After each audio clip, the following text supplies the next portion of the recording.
लेकिन इरफान वापस आते हैं, हम देख रहे थे कि जब पाकिस्तानी बॉलर्स थोड़ा सा पिटना शुरू हुए, इंडिया जो है उसने ये किया कि हमने देखा 7वें ओवर में उन्होंने चेंज लेकर आ गए। उन्होंने ये नहीं वेट किया कि नहीं जी हमने पूरे 5-5 ओवर जो है वो कराने हैं, दोनों हमारे जो फास्ट बॉलर है उसके बाद हम चेंज करेंगे। उन्होंने देखा कि नहीं, तो उन्होंने चेंज लाने के लिए 7वें ओवर का ही इंतखाब कर लिया और 8वें ओवर में फिर वो अपने स्पिनर को भी लेकर आ गए थे। हमने ऐसा क्यों नहीं किया? असल में ये तो क्या कहते हैं गेम अवेयरनेस। अगर ठीक है आपके बॉलर को रन्स हो रहे हैं, अगर वो अच्छी लाइन पे बॉल नहीं कर रहे हैं, तो आपको चाहिए था फ़ौरन दूसरे तीसरे ओवर के बाद स्पिन का 1-2 ओवर करवा लेते, चलो थोड़ा चेंज होता। क्यों दोनों एंड से जिस तरह फास्ट बॉलर कर रहे तो उनका बैट्समैन का मोमेंटम बना हुआ था, तो जिससे उनको मुश्किल नहीं हो रही थी। बीच में आते स्पिनर मतलब 10 ओवर के बाद आए स्पिनर इब्रार बॉल करने, तो लेकिन हमारे पास ये भी है कि हमारे पास इतनी ऑप्शन नहीं है जिस तरह इंडिया के पास थे।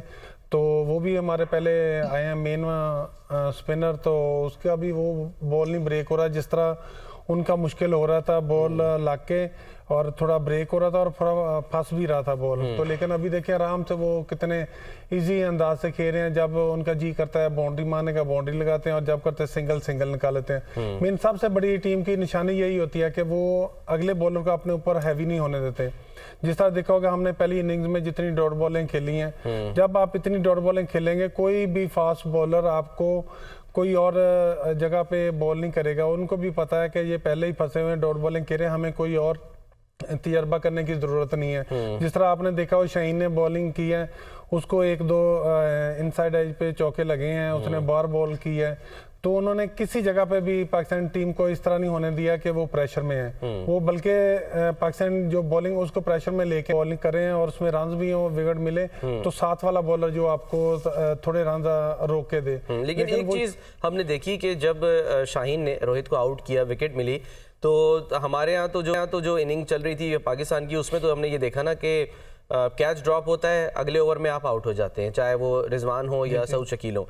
लेकिन यहाँ पर जैसे ही विकेट गिरी है दूसरे एंड से, तो शुभमन गिल थोड़े मोहतात हो गए नसीम शाह का। उन्होंने ऑलमोस्ट पूरा ओवर जो है वो उनको बस एक लास्ट बॉल पे रन मिला, सिंगल लिया उन्होंने जब कोहली आ चुके थे क्रीज पे, तो 5 की 5 उन्होंने डॉट बॉल्स खेली और संभल के खेली। हालांकि नसीम शाह उधर से बॉल करा रहे थे, उसके बाद फिर उन्होंने धुनाई शुरू कर दी दोबारा से।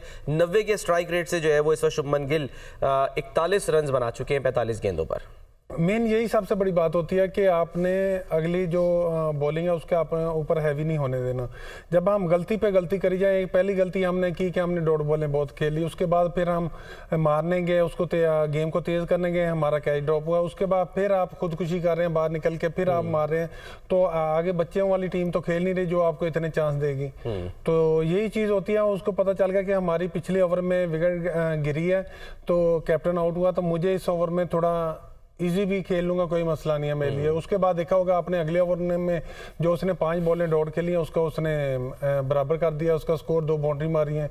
तो यही चीज़, यही गेम अवेयरनेस होती है जो बड़े मैचों में दिलेरी से खेल रहे हैं। शाहीन शाह अफरीदी को वो निकल के जो है वो चौके लगा रहे हैं।